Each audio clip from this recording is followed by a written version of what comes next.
अच्छा कोई नहीं। हाइड्रोकार्बन का चैप्टर आप पढ़ रहे थे। अबे हो जाएगा वीर, हो जाएगा। हाइड्रोकार्बन का चैप्टर आप पढ़ रहे थे और इस हाइड्रोकार्बन के लिए मैं आपको बता दूं, एल्केन के मेथड ऑफ प्रिपरेशन हो चुके, एल्कीन के मेथड ऑफ प्रिपरेशन हो चुके, एल्काइंस के मेथड ऑफ प्रिपरेशन हो चुके। ये हमारे मेथड्स ऑफ प्रिपरेशन हो चुके थे। आपको याद रखना होगा, क्योंकि मैंने कहा ना कि ऑफलाइन के जो नोट्स थे वो अलग होंगे और जो यहाँ पर नोट्स बन रहे हैं वो अलग होंगे। ये टारगेटेड हैं स्कूल एग्जामिनेशन के लिए, ये अलग होंगे। नहीं देवांश, इसी वक्त पे, तो इसीलिए ये बात याद रखना। तो ये नोट्स आपके अपने तैयार होते रहें तो बेटर है। सबसे पहले हेडिंग डाल दो, प्रॉपर्टीज ऑफ एल्केन।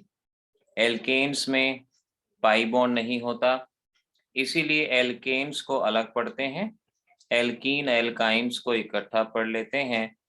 एल्केन्स में क्योंकि पाई बॉन्ड नहीं होता इसीलिए इसकी रिएक्टिविटी कम होती है। याद है एल्केन्स का दूसरा नाम क्या होता है? एल्केन्स को किस और नाम से पहचानते हैं? बताना जरा, अगर किसी को याद हो। देखो मैं, हाँ युगल का जवाब ठीक है, देवांश, मुस्कान, खुशी, नेत्रा, हार्दिक, वेरी गुड, अबीर वेरी गुड, बिल्कुल सही। एल्केन्स को पैराफिन्स भी कहा जाता है और पैराफिन्स कहने का मकसद यही था कि यहाँ पर रिएक्टिविटी कम होती है, इसीलिए इनको पैराफिन्स कहते हैं। पैरा मतलब लिटिल, एफिन्स मतलब रिएक्टिविटी। चलो, अब जो जो प्रॉपर्टी बताता जाऊं, कुछ प्रॉपर्टी याद रखने वाली रिएक्शन है, उनकी हम स्प्लिटिंग नहीं समझ सकते, तो इसीलिए जरा इसको अब जरा समझने की कोशिश करो। सबसे पहले ऑक्सीडेशन। ऑक्सीडेशन कई तरह का है। सबसे पहला है इनकम्प्लीट ऑक्सीडेशन, और अगर मैं इनकम्प्लीट ऑक्सीडेशन कहता हूं या इनकम्प्लीट कंबशन, आप कंबशन भी कह सकते हो उसको, आप इस हेडिंग को ऑक्सीडेशन और कंबशन दोनों लिख लो। और यहाँ पर जैसे आपको मीथेन दिया गया है, हाफ ऑक्सीजन, कार्बन मोनोऑक्साइड और H2O यहाँ पर फॉर्म होगा, ये यहाँ पर बनेगा। ये इस तरह से करना होगा, इस तरह से 3/2 O2 ये बन जाएगा। इनकम्प्लीट कंबशन की पहचान है कार्बन मोनोऑक्साइड का बनना, कार्बन मोनोऑक्साइड का फॉर्म होना। अगर कार्बन मोनोऑक्साइड बन रहा है तो उसे इनकम्प्लीट कंबशन या इनकम्प्लीट ऑक्सीडेशन, हेडिंग मैंने कहा ना ऐसे मैनेज कर लेना कि ऑक्सीडेशन और कंबशन दोनों ही तरह से लिख लेना। दूसरा है कंप्लीट कंबशन, और कंप्लीट कंबशन कह लो या कंप्लीट ऑक्सीडेशन कह लो, इसकी रिएक्शन तो आप थर्मोडायनेमिक्स में सीख चुके हो। एंथैल्पी ऑफ कंबशन में सिखाया था ना, याद है क्या था? उसमें आपको बताया था कि जितने कार्बन हैं वो CO2 में बदल जाते हैं, जितने हाइड्रोजन हैं वो H2O में बदल जाते हैं। मीथेन में एक कार्बन है तो एक CO2 बन गया, 4 हाइड्रोजन हैं तो 2 वाटर बना देंगे ताकि हाइड्रोजन बैलेंस हो जाए, ऑक्सीजन को बैलेंस कर लो। इस तरह से आप देख सकते हो, ये आपके पास यहाँ पर फॉर्म हुआ। अगर आपसे कहते जरा रिएक्शन लिख के दिखाना मुझे, मैं कंबशन में जानूं आप रिएक्शन लिखते हो या नहीं। C3H8 कंप्लीट कंबशन, लिख के दिखाओ, क्या बनाओगे, कैसा प्रोडक्ट बनेगा, बना के दिखाओ जरा फटाफट जल्दी से।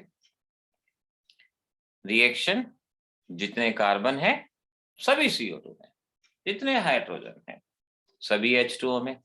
हाँ चलो, देवांश का जवाब आया। देवांश O2 बैलेंस करना रह गया ना, वो रह गया। O2 भी तो बैलेंस होगा, इसलिए पूरी रिएक्शन लिख के भेजो तो ज्यादा अच्छा है। वैसे मान लेंगे कि चलो आपने इतना किया है तो मस्ट बी करेक्ट।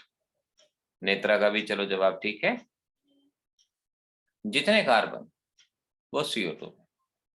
खुशी का जवाब भी ठीक है, वेरी गुड खुशी, 6-4-10 बिल्कुल ठीक है। खुशी का जवाब, पूरी रिएक्शन खुशी ने लिख के भेजी है, मुस्कान ने भी पूरी रिएक्शन लिख के भेजी है, दैट इज वेरी गुड, शाबाश बच्चों, ऐसे ही तो सीखना है। परफेक्शन की आदत ना अभी से पड़ती है, अभी से परफेक्ट होते जाओ। हाँ देवाश ठीक है बेटा, बिल्कुल सही। So we can say 3 carbon है तो थ्राइस CO2, 8 हाइड्रोजन है तो 4H2O, ऑक्सीजन को बैलेंस किया 5। युगल का जवाब ठीक, कबीर का जवाब ठीक।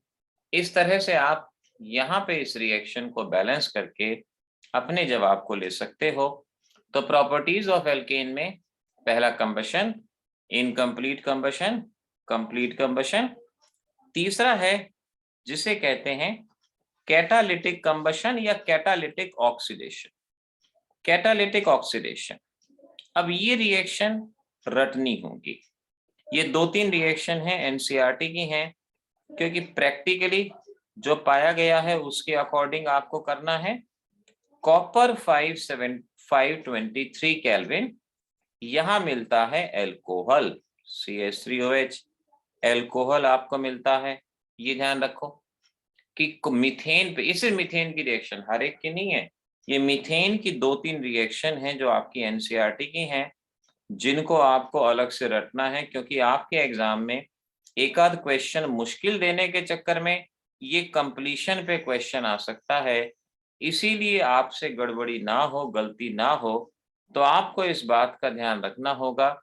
यहाँ फॉर्मेल्डिहाइड बैलेंसिंग भी कोई जरूरत नहीं है, क्योंकि जैसा एनसीईआरटी में दिया गया है उसी तरह से करना है। इथेन के ऊपर रिएक्शन है और यहाँ पर मोलिब्डेनम एनहाइड्राइड यानी COO होल ट्वाइस मोलिब्डेनम, एक मिथाइल ग्रुप COH में बदल जाएगा। ये 3 रिएक्शन है बच्चों, जो मैं कहूँगा रटो, याद करो, लिखो, कहीं भी लिखो, कैसे भी करो। कैटालिटिक में कंप्लीशन ऑफ रिएक्शन के बेसिस पे आपसे ये क्वेश्चन पूछे जाएंगे। तो इनकम्प्लीट कंबशन हो गया, कंप्लीट कंबशन हो गया, उसके अलावा कैटालिटिक हो गया। कैटालिटिक में याद रखना था तो हमने अलग से इसको कहा। चौथा आता है ऑक्सीडेशन बाय KMnO4।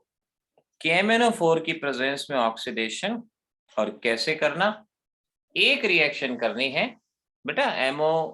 ये मोलिब्डेनम ऑक्साइड है MO2O3, capital M small o, Divansh capital M small o, molybdenum trioxide इसको बोल सकते हो। ऑक्सीडेशन ऑफ KMnO4, तो यहां सबसे लिखो alkenes do not undergo reaction, undergo oxidation with KMnO4। Alkenes का जनरली KMnO4 से ऑक्सीडेशन नहीं होता, लेकिन एक नोट लिखो, टर्शरी हाइड्रोजन फॉर्म OH। अगर आपके एल्केन में टर्शरी हाइड्रोजन है सिर्फ तभी उसका ऑक्सीडेशन होगा, वरना नहीं होगा। और टर्शरी हाइड्रोजन OH में कन्वर्ट होगा, वरना नहीं होगा। अब देखो, जैसे आपके पास क्वेश्चन आया मीथेन KMnO4 H2SO4, बताओ प्रोडक्ट क्या होगा, तो हम क्या कहेंगे, नो रिएक्शन, वो कोई रिएक्शन होती ही नहीं। अब मैंने कहा इथेन, अब बताओ इस पे क्या रिएक्शन होगी, क्या प्रोडक्ट बनेगा, तो नॉर्मली एल्केन पे कोई रिएक्शन नहीं होती, कोई नहीं होती। अगर टर्शरी हाइड्रोजन है सिर्फ तभी रिएक्शन होगी, वरना नहीं।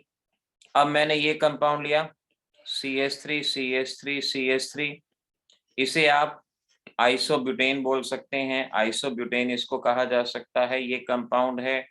And this is the important reaction for your examination. ध्यान रखो, आपके एग्जाम की इम्पोर्टेंट, क्या इसमें KMnO4 का एक्शन होगा या नहीं होगा, ये हमें बताना है।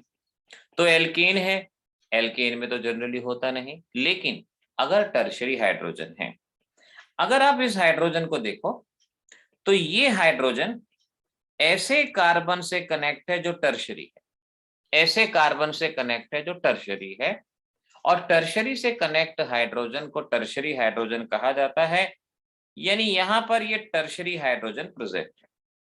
अगर टर्शरी हाइड्रोजन है तो रिएक्शन ऐसे होगी कि ऑक्सीजन इधर आ जाएगा और इस तरह से CH3 CH3 CH3OH ये बनेगा। टर्शरी ब्यूटाइल अल्कोहल इसको कहा जाता है, कॉमन नेम है, नहीं तो आप IUPAC नाम लिख सकते हो, टर्शरी ब्यूटाइल अल्कोहल इस कंपाउंड को कहा जाता है, ये इसका नाम बनता है। तो KMnO4H2SO4 में इस रिएक्शन को करना होगा। अब जरा इस रिएक्शन में बना के देखो क्या बनता है। अगर आपको मैंने ये कंपाउंड दिया और लिख दिया KMnO4H2SO4, क्या आप प्रोडक्ट बता पाएंगे? रिएक्शन होगी यस और नो? यस और नो? क्या रिएक्शन होगी? सबसे पहले तो ये बता दो, यस और नो, रिएक्शन होगी या नहीं होगी, ये प्रेडिक्ट करना है सबसे पहले। गीतिका नहीं होगी रिएक्शन, ओके। नेत्रा होगी, चलो दो बच्चों के अलग अलग जवाब। अबीर होगी, खुशी ने कहा रिएक्शन होगी, हार्दिक ने कहा नहीं होगी, चलो बहुत अच्छी बात है। जुगल ने कहा होगी, अरुण ने कहा नहीं होगी, बहुत अच्छी बात है। बच्चे जिद पड़ रहे हैं, नहीं होगी। देखते हैं, एल्केन है तो रिएक्शन नहीं होती, लेकिन रोहन ने कहा होगी। अगर टर्शरी हाइड्रोजन है तो होगी। टर्शरी हाइड्रोजन चेक करो, ये है primary carbon, secondary carbon, tertiary carbon, primary carbon, primary carbon.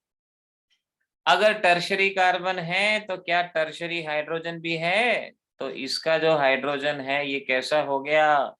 This is a tertiary hydrogen, ये टर्शरी हाइड्रोजन हो गया। और अगर टर्शरी हाइड्रोजन है तो मैंने अभी अभी बताया रिएक्शन होगी। और कैसे होगी कि ऑक्सीजन हाइड्रोजन और कार्बन के बीच में आएगा और इस तरह से हमारा प्रोडक्ट यहाँ पर फॉर्म होगा, ये प्रोडक्ट यहाँ पर बनेगा। इस वजह से बच्चों ये रिएक्शन इंपॉर्टेंट है, KMnO4 की एग्जाम में पूछी जाती है। अब आप इसमें गलती ना करें, अपने प्रोडक्ट को सही ढंग से बनाने की कोशिश करें। देवांश का जवाब मैंने देख लिया, बिल्कुल सही है देवांश, व्हाट्सएप पे आपका जवाब आया, बिल्कुल करेक्ट है। ठीक है, डन डन डन डन। ये होगी रिएक्शन, प्रॉपर्टीज ऑफ एल्कीन में ऑक्सीडेशन, और इतने तरह का ऑक्सीडेशन मैंने आपको बता दिया। ठीक है, चलो नेक्स्ट प्रॉपर्टी है photochemical halogenation. Photochemical halogenation, now अब ये कैसे करना है? अब ये देखो कैसे करना है, क्या होगा।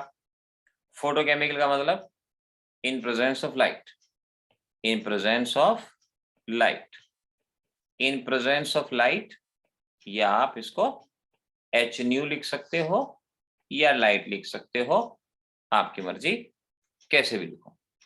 रिएक्शन है, मीथेन आपके पास है, Cl2, Cl2 चाहे Cl2 लिख दो चाहे ClCl, in presence of sunlight, in presence of sunlight, sunlight की प्रेजेंस में रिएक्शन कैसे होगी? H गया, Cl गया, HCl बाहर, ये क्लोरीन यहां, इस तरह से CH3Cl, हैलोजनेशन, हैलोजन आया, हैलोजनेशन। अगर एक मॉलिक्यूल Cl2 का दिया है तो रिएक्शन यही हो जाएगी। अगर आपसे कहते हैं कि भाई एक और Cl2 है तो आपको क्या प्रॉब्लम है, आ जाने को, सेम दोबारा से H गया, Cl गया, एक Cl यहां, तो क्या बना? ये बना CH2Cl2। फिर कहते हैं भाई आपके पास एक और क्लोरीन है, तो आपने कहा कोई पर प्रॉब्लम नहीं है, हम सब संभाल सकते हैं। HCl बाहर, ये क्लोरीन यहां, तो क्या बना? CHCl3। अब ये रिएक्शन तब तक हो सकती है जब तक आपको हैलोजन दिए गए हैं या जब तक हाइड्रोजन है।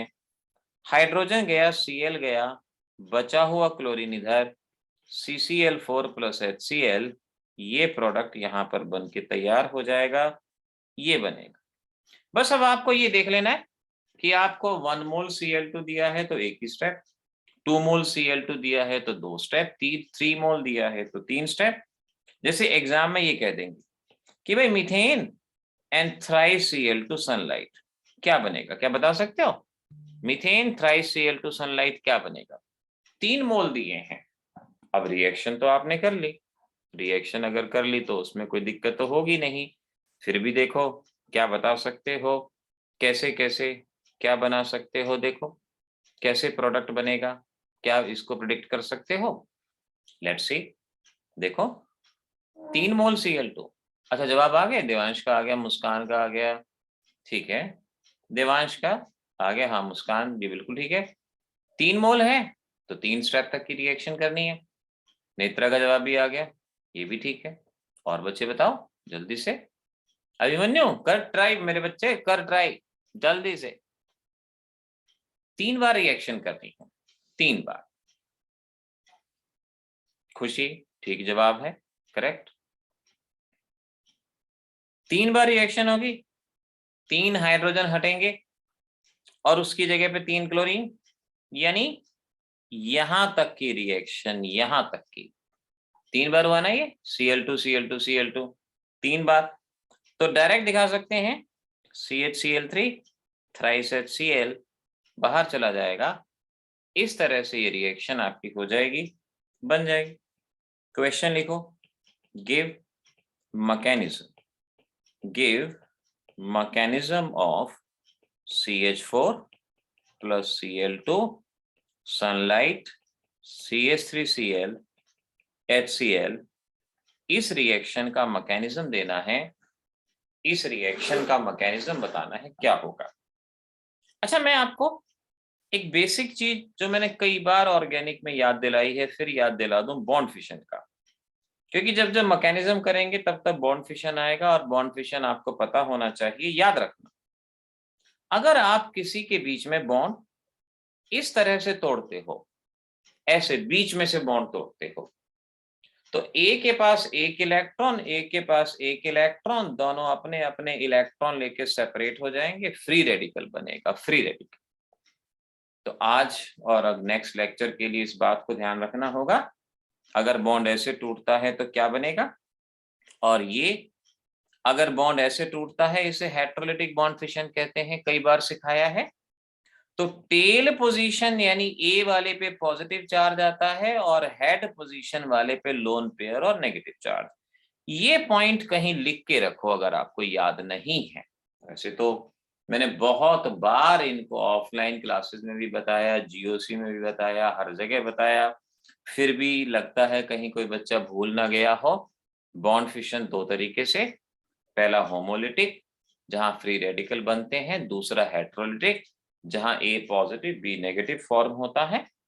अब देखो इसका मैकेनिज्म, अब मैकेनिज्म कैसे होगा, ये ऑफलाइन क्लासेस में नहीं किया था, ये सिर्फ हम एनसीईआरटी वाले पोर्शन के हिसाब से, स्कूल लेवल के हिसाब से कर रहे हैं। आपको ऊपर वाली रिएक्शन का मैकेनिज्म बताना है। एनसीईआरटी में बड़ा तामझाम बढ़ा के दिया हुआ है, जिससे कई बार बच्चे उलझ जाते हैं। सबसे पहला स्टेप लिखो, इनिशिएशन। इनिशिएशन, इनिशिएशन का मतलब रिएक्शन की शुरुआत होना। सबसे पहले क्या होता है, क्लोरीन और क्लोरीन लाइट की प्रेजेंस में homolytic bond fission, chlorine free radical, chlorine free radical यहाँ पर फॉर्म होता है, क्लोरीन फ्री रेडिकल यहाँ पर बनते हैं, इसे इनिशिएशन कहते हैं, यानी रिएक्शन की शुरुआत करना। 12th में पॉलीमराइजेशन का चैप्टर होता है जहां चेन इनिशिएशन, चेन प्रोपेगेशन वगैरह कहते हैं। अभी इनिशिएशन जान लो। दूसरा स्टेप होता है प्रोपेगेशन। प्रोपेगेशन का मतलब होता है रिएक्शन का होना, रिएक्शन कैसे होगी उसे प्रोपेगेशन कहते हैं। तो इसमें क्या होता है, इसमें आपके पास CH4 है, ये CH4, ऊपर से एक Cl फ्री रेडिकल आता है, एक Cl फ्री रेडिकल यहां पर आता है, ये वाला, और ये यहां से इस बॉन्ड को ऐसे तोड़ता है। ध्यान से देख लो, होमोलिटिक बॉन्ड फिशन हुआ, और ये HCl यहां से बाहर जाता है, ये HCl बाहर जाता है। तो देखो क्या बनेगा, एक तो बनेगा CH3 फ्री रेडिकल, एक बनेगा HCl, ये यहां पर बनेगा, ये ऐसे फॉर्म हो जाएगा, प्रोडक्ट बनने की शुरुआत हुई। फिर ये CH3 फ्री रेडिकल इस Cl फ्री रेडिकल से कंबाइन होगा, जिसे आप ऐसे दिखाएंगे, CH3 free radical Cl free radical, it gives you CH3Cl, आपका प्रोडक्ट बन जाएगा।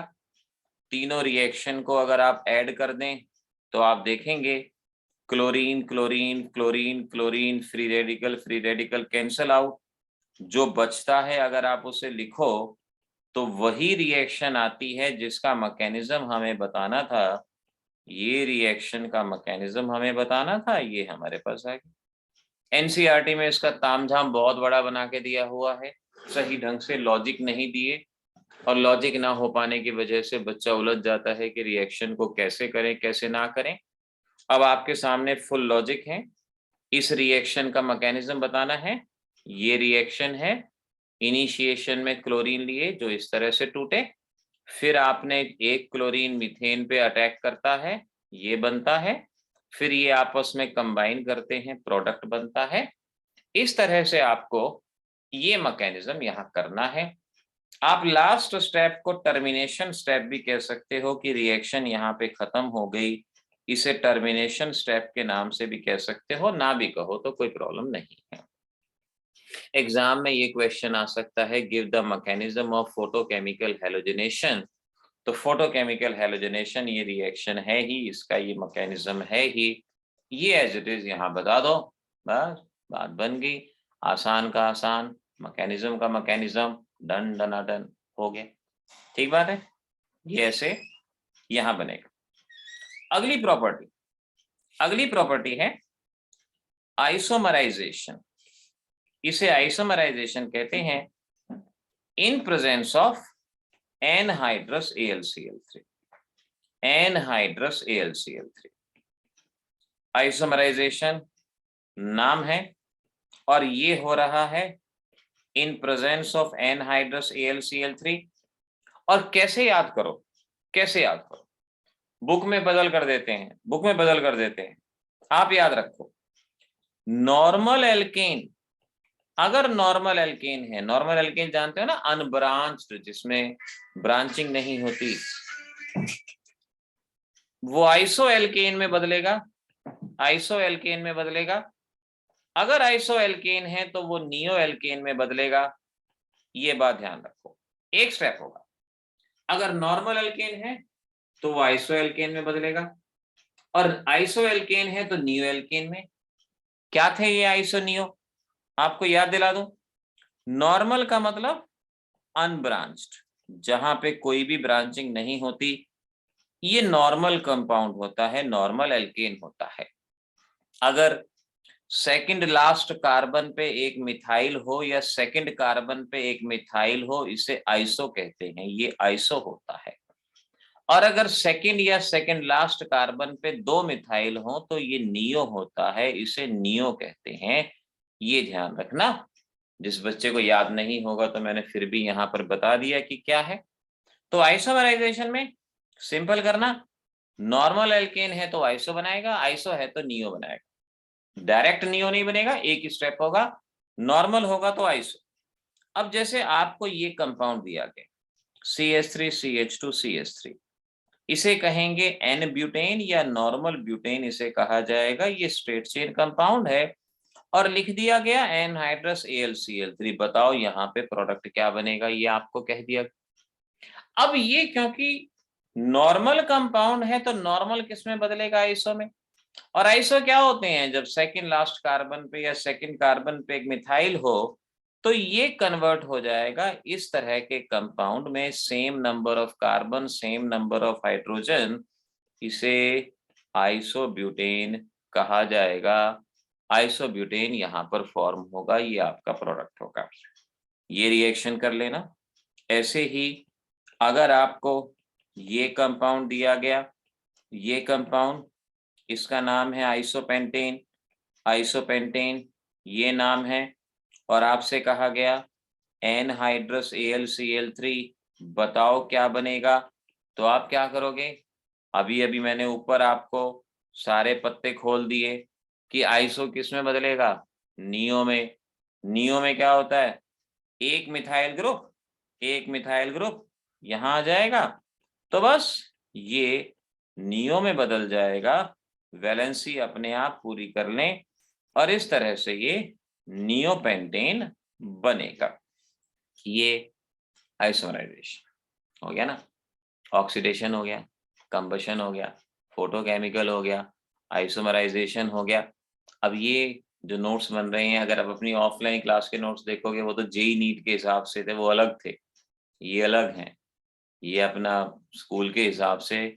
बट मेंटेन करते जाओ, मेंटेन करना ज्यादा जरूरी है, वो ध्यान रखना ज्यादा जरूरी है। चौथा है aromatisation. aromatization, or we can say very important reaction. ये क्वेश्चन इंपॉर्टेंट रिएक्शन है, ये ध्यान रखना, एरोमेटाइजेशन इन प्रेजेंस ऑफ, इसमें रिएजेंट याद रखना। देखो ये रिएक्शन एक ही याद करनी है आपको, हेक्सेन पे, और हेक्सेन को ऐसे लिखते हैं, हेक्सेन को, ये एक ही रिएक्शन करनी है आपको, क्योंकि इसमें अलग अलग केस में अलग अलग प्रोडक्ट मिलते हैं। आपके सिलेबस में सिर्फ एक ही रिएक्शन है, मेरे साथ साथ लिख लो, ये लिख लिया मैंने हेक्सेन, हेक्सेन, बस उसको इस तरह से लिख लिया कि एरोमेटिक यानी बेंजीन बन जाए, ये हेक्सेन लिख लिया। इसको ऐसे लिख लो जैसे सामने गिवन है आपको।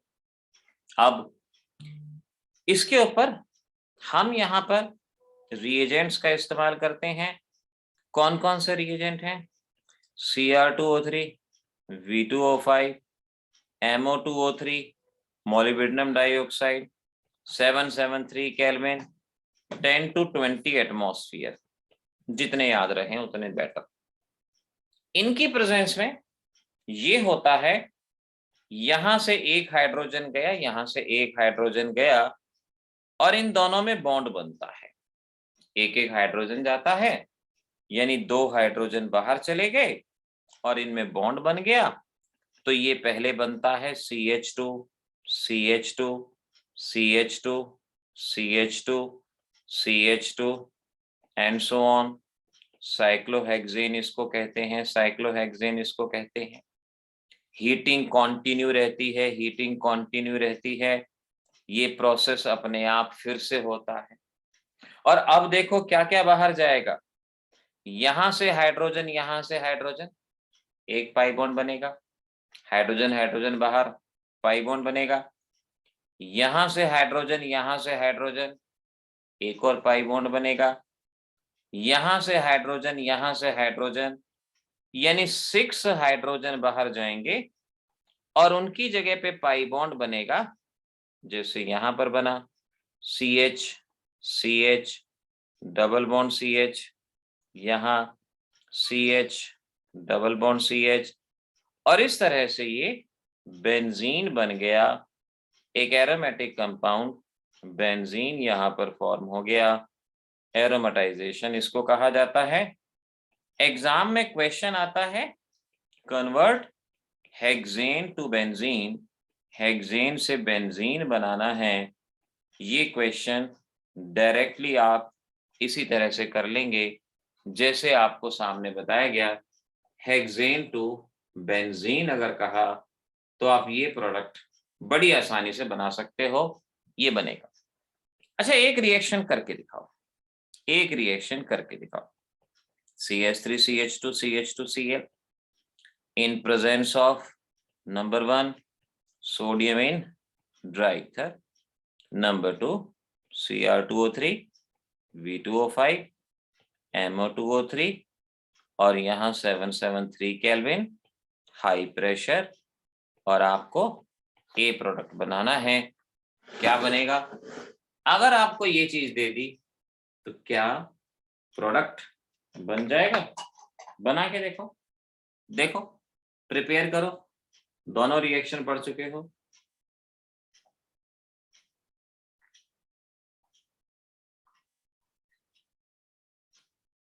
चलो ठीक है, फर्स्ट स्टेप के बाद देवांश, ठीक है, दोनों ही स्टेप के बाद आपका फाइनल प्रोडक्ट क्या बनेगा ये बताना है। स्टेप्स गड़बड़ी ना हो, भूले नहीं, अपने आप प्रोडक्ट बनेंगे। प्रोडक्ट कहेगा जी मैं आ गया, मैं आ गया।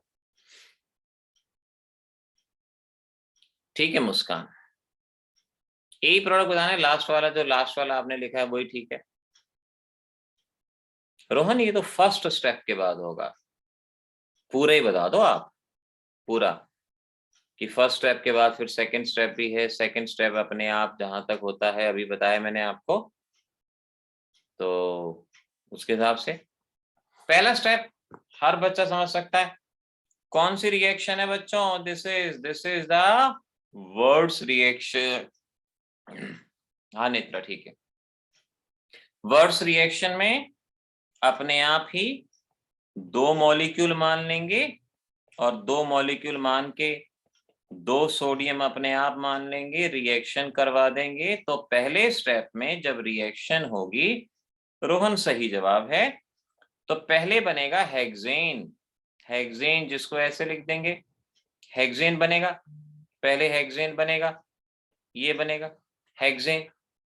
और फिर हेक्सेन पे Cr2 V2O5 वगैरह, जैसा कि मैंने अभी कराया। ध्यान से खुशी देखो, हेक्सेन पे ये पूरा रिएक्शन अभी करवाई है, अभी प्रोडक्ट बनाया है, ध्यान रखो, भूलो नहीं। हेक्सेन बन जाएगा, हेक्सेन पे फिर ये सारी रिएक्शन होंगी, पहले HH बाहर जाएगा, साइक्लोहेक्सेन बनेगा, और फिर ये साइक्लोहेक्सेन बेंजीन में कन्वर्ट होगा, जैसा कि ऊपर बताया। तो ये प्रोडक्ट आपका क्या बनेगा, फाइनल प्रोडक्ट जो रहेगा वो होगा बेंजीन। ये यहाँ पर इस तरह से शो कर दिया जाएगा, this will be the product which is called as benzene, ये यहाँ बनेगा। इस तरीके से एरोमेटाइजेशन, उस पे अगर कोई क्वेश्चन आते हैं तो ये दोनों क्वेश्चन सामने दिए, कन्वर्ट हेक्सेन टू बेंजीन या जो क्लोरोप्रोपेन टू बेंजीन, अब ये आप बड़ी आसानी से बना सकते हो। ये प्रोडक्ट यहाँ पर बन के तैयार हो जाएंगे, ध्यान रखो इस तरह से, ये ध्यान रखना। तो बच्चों एक चीज और ऐड करो जरा, फोटोकेमिकल हैलोजनेशन था ना, इसमें ऐड करो order of reactivity. Order of reactivity, reactivity का ऑर्डर ऐड कर दो, फिर मैं भूल जाऊंगा फिर कि सबसे ज्यादा रिएक्टिव फ्लोरीन, फिर क्लोरीन, फिर ब्रोमीन, फिर आयोडीन, इसको ऐड कर दो, ऐड कर दो। फ्लोरीन, क्लोरीन, ब्रोमीन, आयोडीन, ये ऐड कर लो, ये इसमें ऑर्डर ऑफ रिएक्टिविटी। कॉम्पिटिटिव में पूछा जा सकता है, स्कूल लेवल पे तो चांसेस कम है, लेकिन कॉम्पिटिटिव में पूछा जा सकता है F2Cl2 Br2 I2, ये ऑर्डर ऑफ रिएक्टिविटी यहां से नोट कर ली जाए। ये थी प्रॉपर्टीज ऑफ एल्केन, खत्म। एल्केन की प्रॉपर्टी कितनी थी देखो, कुछ भी नहीं, ऑक्सीडेशन था, फोटोकेमिकल हैलोजनेशन था, आइसोमराइजेशन था, एरोमेटाइजेशन, प्रॉपर्टी खत्म। इस तरह से इतनी प्रॉपर्टी को आपने एल्केन के लिए स्कूल लेवल एग्जाम उनके लिए करना है, उन पे किसी भी तरह का क्वेश्चन बनेगा, एनसीईआरटी का क्वेश्चन एरोमेटाइजेशन का है, आइसोमराइजेशन का है, आसानी से कर सकते हो। अब हेडिंग डाल दो properties of alkene and alkyne. Alkene and alkyne, alkene और एल्काइन पे इकट्ठा प्रॉपर्टी को पढ़ेंगे, properties of alkene and alkyne.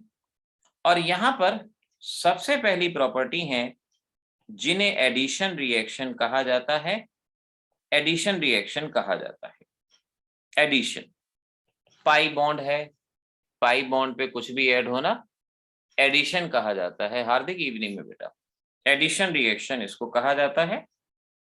अब देखो एडिशन में भी कई टाइप है, पहला लेते हैं हैलोजनेशन। हैलोजनेशन, हैलोजनेशन का मतलब ये होगा, और शायद सभी बच्चों को याद भी आ जाएगा क्या होगा, CH2CH2 Cl2 प्रोडक्ट बनाना है, हैलोजन का ऐड करा रहे हैं तो हैलोजनेशन, क्लोरीन है तो क्लोरीनेशन, ब्रोमीन है तो ब्रोमिनेशन, आयोडीन है तो आयोडीनेशन, कुछ भी कह सकते हो। होगा क्या, Cl2 को चाहो तो ऐसे लिख दो जैसे आपका मन करे, पाई बॉन्ड टूटेगा, एक क्लोरीन इधर, एक क्लोरीन इधर, और इस तरह से CH2Cl CH2Cl। एडिशन रिएक्शन का मतलब ही ये होता है कि पाई बॉन्ड टूटता है और उस पे कुछ ऐड होता है, पाई बॉन्ड टूटता है और उस पे कुछ ऐड होता है, इसे एडिशन रिएक्शन कहते हैं। सिमेट्रिकल एल्कीन है, सिमेट्रिकल एल्कीन जिसे 2 इक्वल हाफ में डिवाइड किया जा सकता है, इधर भी CH2 इधर भी CH2, डबल बॉन्ड के दोनों तरफ सेम ग्रुप है तो उसे सिमेट्रिकल एल्कीन कहते हैं। कोई रूल फॉलो नहीं होगा, डायरेक्ट रिएक्शन होगी, वरना मार्कोनिकोव एंटी मार्कोनिकोव रूल याद होंगे, 2 रूल हमने पढ़े थे।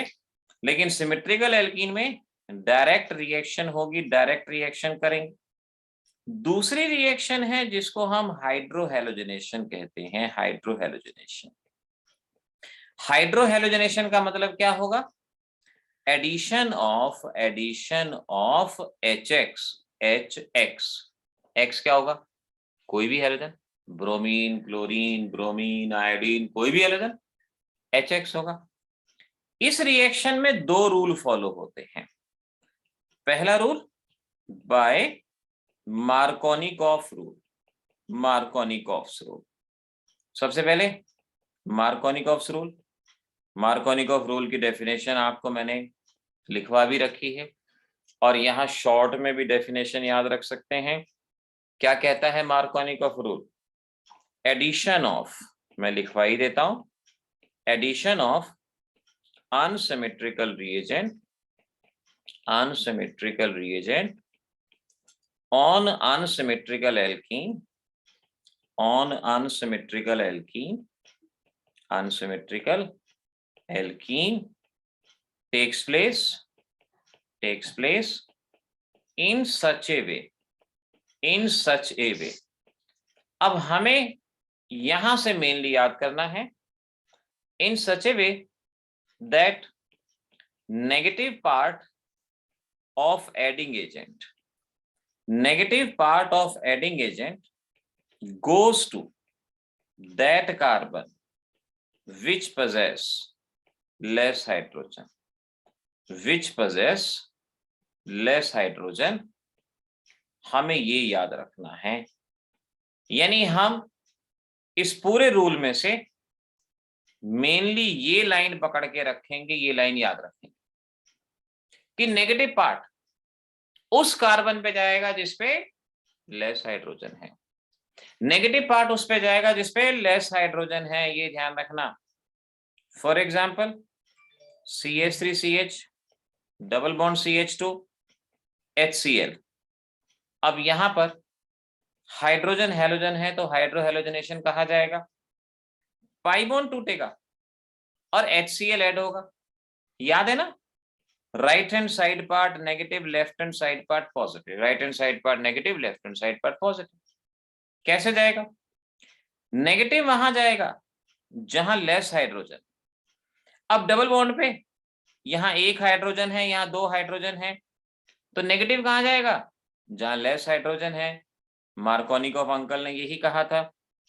तो यहां से Cl इधर जाएगा, H इधर जाएगा, और इस तरह से CH3CHCl CH3 प्रोडक्ट बन जाएगा, 2-क्लोरोप्रोपेन प्रोडक्ट बन के तैयार हो जाएगा। यही प्रोडक्ट आपको बनाना है। अब जरा इस रिएक्शन में बताओ क्या बनाओगे? अगर आपको ये दिया गया है HBr, बना के देखो क्या बनता है। प्रोडक्ट का नाम मुझे बता दो, क्या नाम बताओगे? देखते हैं यहां पर क्या नाम बनेगा। Let's see, Markovnikov rule follow करो, कौन से कार्बन पे अटैक होगा ये देखो। नेगेटिव पार्ट वहां जाएगा जहां लेस हाइड्रोजन। व्हाट्सएप पे बता दो मुझे, कैसे मर्जी बता दो, रिएक्शन प्रिडिक्ट करो, बना।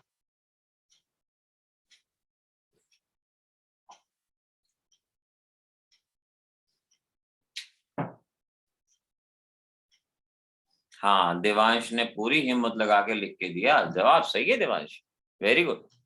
जुगाड़ लगा लेता है लौंडा, सही है।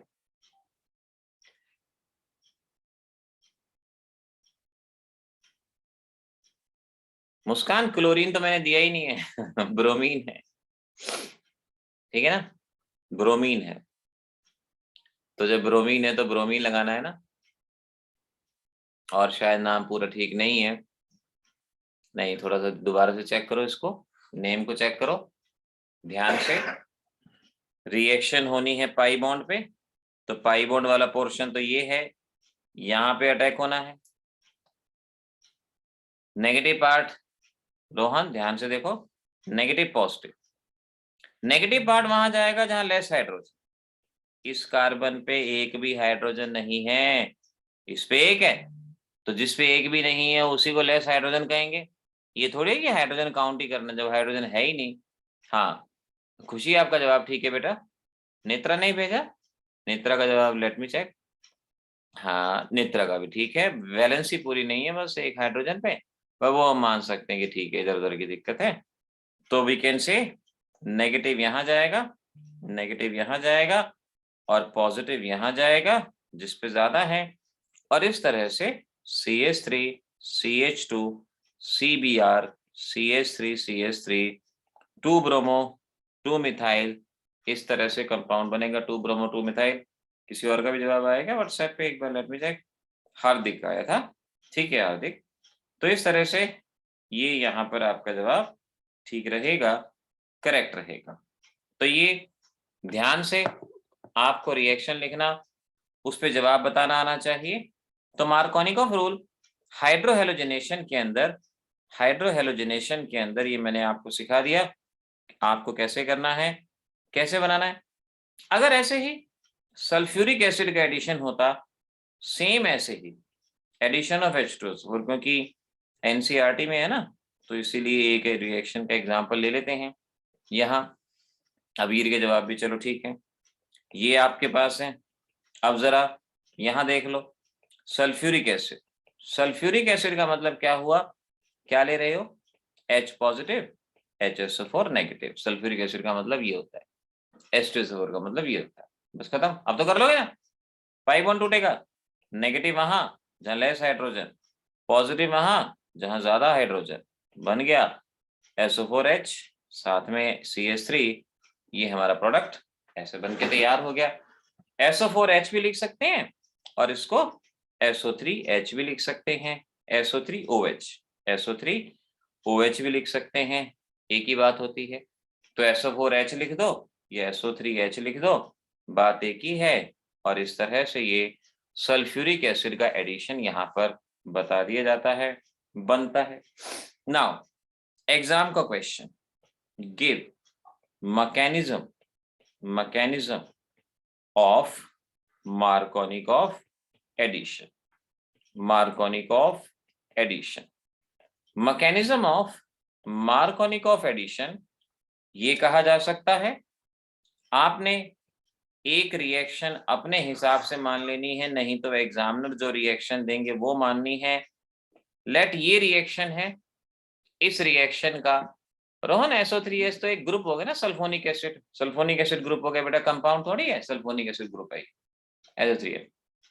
अब ये यहाँ पे पाई बॉन्ड टूटेगा और मार्कोनिकॉफ के हिसाब से ये प्रोडक्ट मिलेगा, आपको इसका मैकेनिज्म बताना है, इसका मैकेनिज्म क्या होगा। या तो मार्कोनिकॉफ एडिशन का मैकेनिज्म पूछ लेंगे, या ये रिएक्शन देके इसका मैकेनिज्म पूछ लेंगे, तो बस मैकेनिज्म बता देंगे। कैसे, मैकेनिज्म यहां लिखना, और ये भी कर चुके हो आप। HBr, सबसे पहले HBr ये टूटा ऐसे, हाइड्रोलिटिक बॉन्ड फिशन आज बताया था ना, इसीलिए तो बताया था। क्या बनेगा, H positive Br negative, H positive Br negative, ये यहां पर फॉर्म हो जाएगा ऐसे। फिर एल्कीन आएगा, दूसरा स्टेप एल्कीन, लेट ये फर्स्ट स्टेप, तो ये आपको सेकंड स्टेप एल्कीन।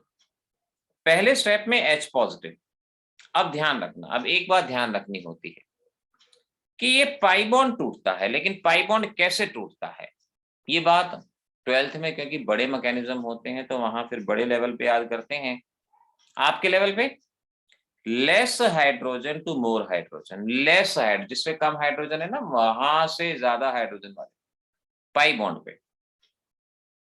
अब इस कार्बन पे कौन सा चार्ज आएगा, अभी आज हाइड्रोलिटिक बॉन्ड फिशन बताया था, नेगेटिव, नेगेटिव पे चला गया पॉजिटिव, और इस तरह से ये स्पीसीज बन जाएगी, ये स्पीसीज यहां पर फॉर्म हो जाएगी, ये बनेगी, क्योंकि इस कार्बन पे पॉजिटिव चार्ज आएगा, इस कार्बन पे नेगेटिव चार्ज आएगा, ये पॉजिटिव नेगेटिव के साथ कंबाइन हो जाएगा, और इस तरह से ये हमारा प्रोडक्ट बनेगा।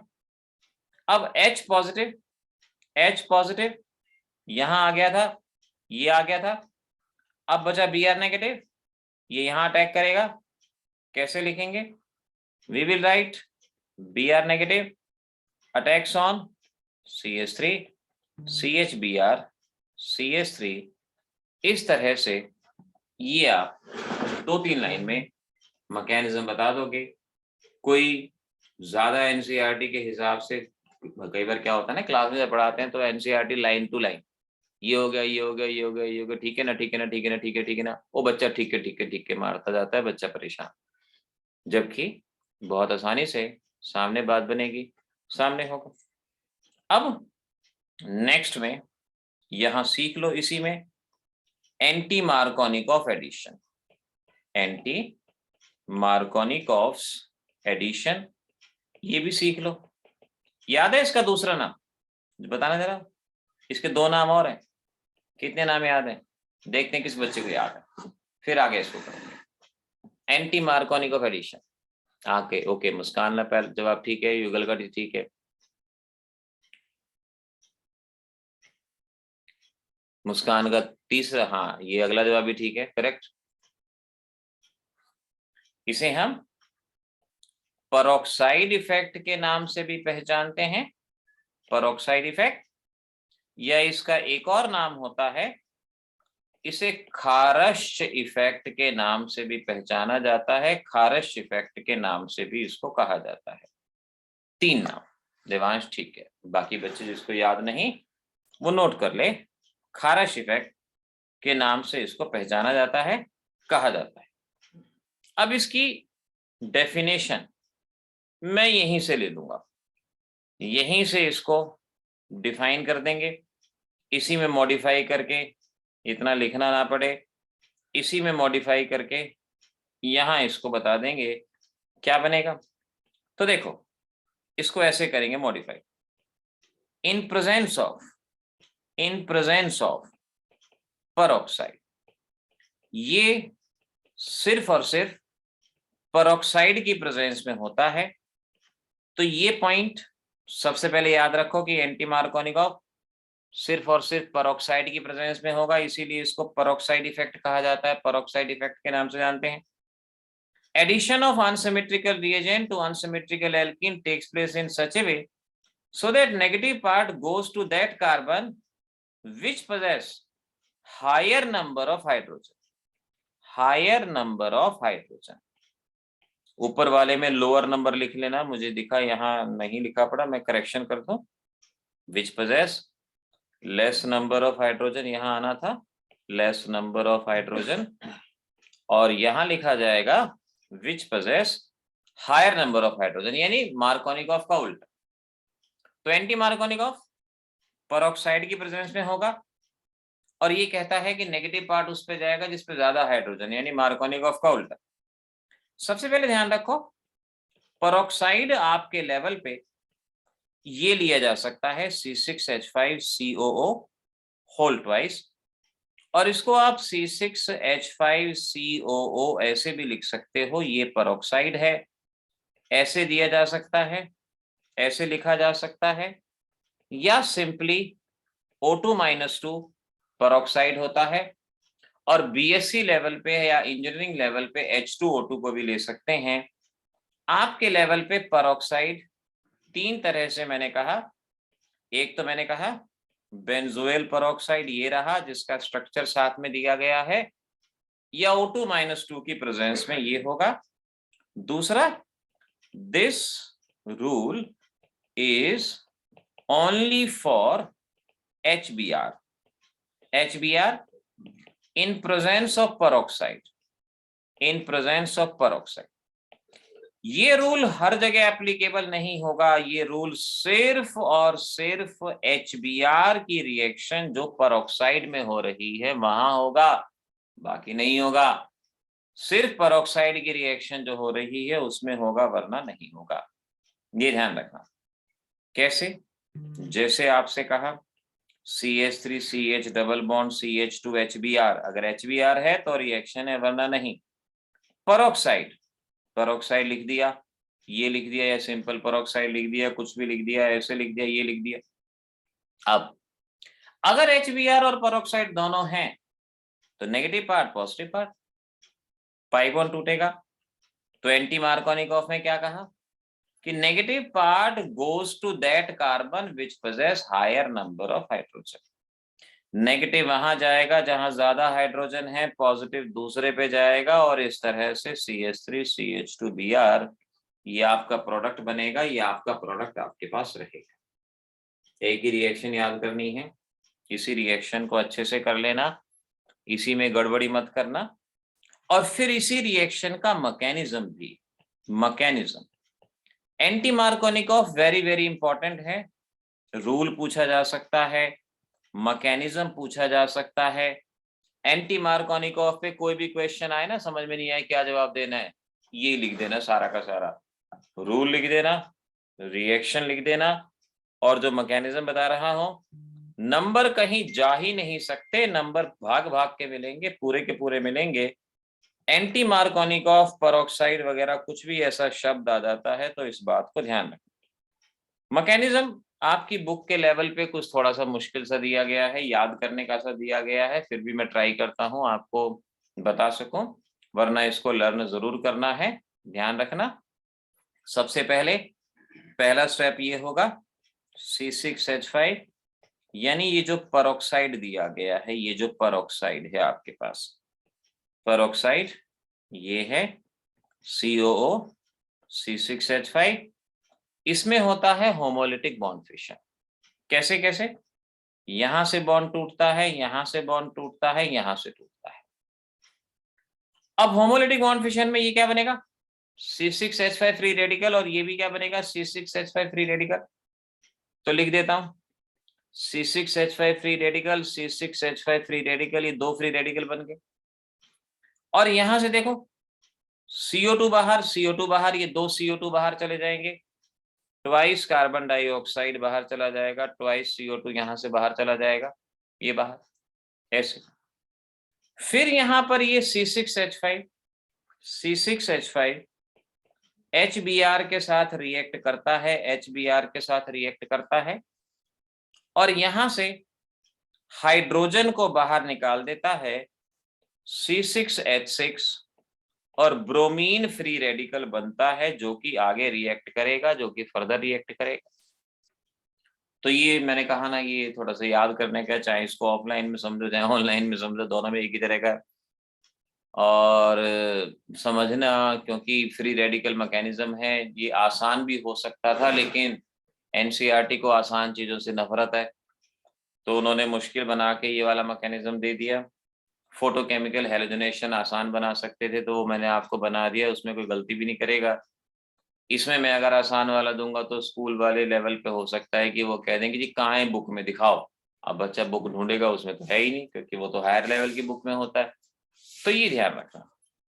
अब अगले स्टेप में क्या होगा, अगले स्टेप में एल्कीन आएगा, और इस एल्कीन के ऊपर Br फ्री रेडिकल की रिएक्शन होगी, Br फ्री रेडिकल, पाई बॉन्ड टूटेगा, ब्रोमीन इधर, पेंसिल में बैटरी खत्म हो रही है, फटाफट कर लो, CH2Br बनेगा, ये बनेगा, ब्रोमीन फ्री रेडिकल यहां से आएगा, इधर आएगा, ये इधर अटैक करेगा, और जब ये इधर अटैक करेगा तो ये फ्री रेडिकल बनेगा, इसके ऊपर एक और HBr अटैक होगा, हाइड्रोजन इधर जाएगा। सिर्फ याद करने का है बेटा, इसमें ज्यादा दिमाग मत लगाना, याद जरूर करना लेकिन छोड़ना नहीं। ब्रोमीन फ्री रेडिकल बाहर जाएगा, ब्रोमीन फ्री रेडिकल बाहर जाएगा। अब दोबारा देख लो, ये था, यहां पर मैंने बताया ये टूटता है एक फ्री रेडिकल, ये टूटता है दूसरा फ्री रेडिकल, इनमें से एक फ्री रेडिकल यहां इस्तेमाल हो गया, ये हमने यूज कर लिया, HBr पे अटैक करके इसने ब्रोमीन फ्री रेडिकल बना दिया, ब्रोमीन फ्री रेडिकल ने एल्कीन पे अटैक किया, और इस तरह से एक और फ्री रेडिकल बन गया। 12th में आप सीखोगे फ्री रेडिकल्स के बारे में। HBr अटैक करता है, हाइड्रोजन यहां अटैक करता है, ब्रोमीन फ्री रेडिकल बाहर जाता है। अब देखो ध्यान से, ये फ्री रेडिकल बचा है, ब्रोमीन फ्री रेडिकल बचा है, ये दोनों के दोनों अल्टीमेटली आपस में कंबाइन हो जाते हैं और रिएक्शन स्टॉप हो जाती है, रिएक्शन यहाँ पे बंद हो जाती है, रिएक्शन स्टॉप। इस तरह से आपको एंटी मार्कोनिकॉफ का ये मैकेनिज्म करना था, इसको किसी भी तरह से याद जरूर करना है। अगर सब्जेक्टिव एग्जाम में जा रहे हो तो एंटी मार्कोनिकॉफ जरूर करना है, हर हालत में करना है। एडिशन रिएक्शन इस तरह से हुई, आपको बताया कैसे कैसे किया। अच्छा ध्यान रखना, मैंने कहा ना आपको, ये चैप्टर जब खत्म हो जाएगा कोशिश करेंगे कि इसी हफ्ते खत्म करें। कल अगर मैक्सिमम पूरा होता है तो ठीक है, नहीं तो संडे को भी क्लास लेंगे, उस दिन भी खत्म करेंगे। और नेक्स्ट वीक में ऑफलाइन क्लास में बुला के एस और पी ब्लॉक खत्म कराएंगे। एस ब्लॉक 2.5-3 लेक्चर का है, पी ब्लॉक 3 लेक्चर के करीब का है, ज्यादा कुछ बड़ा नहीं है, छोटा से छोटे छोटे चैप्टर हैं।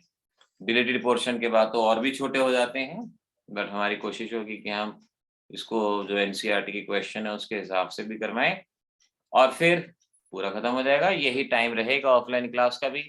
सुबह अभी इतनी ठंड है, सुबह तो बुलाने की मेरी खुद की हिम्मत नहीं है, बहुत ज्यादा लगता है भाई बच्चों, बहुत।